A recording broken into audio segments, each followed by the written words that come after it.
natin kung may mga eggs. Ang pabo. Dito tayo sa kabila. Makalabas siyang pabo ha. Makalabas siya.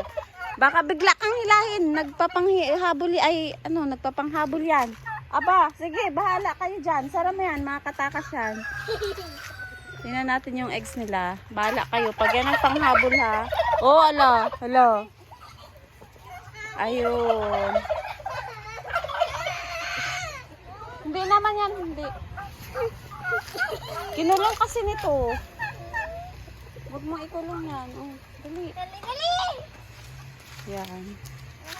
Tingnan natin yung eggs ng turkey. Ayan o, ang dami. Yan. Ayan. Ayun o. Yan. Ayun pa. At meron pa dun. Ayan. Tapos dun sa kabila ay mga barred rock.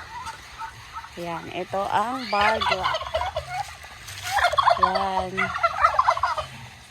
At yung mga black chicken.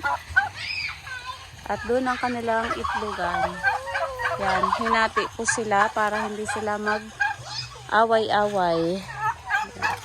At dito ang Rhode Island Red. Yan. Tingnan nyo. Nakaapak kayo ng tae.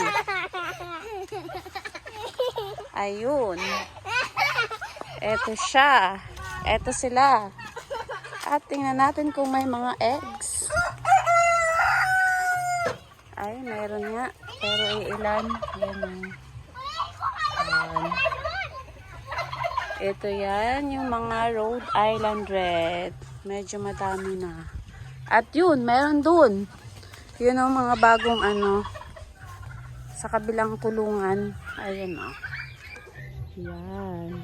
Ayan. Medyo malalaki na at pwede na silang ilipat after mga 2 months pa. Bye! Magwawalis muna kami. Dito, madaming walisin.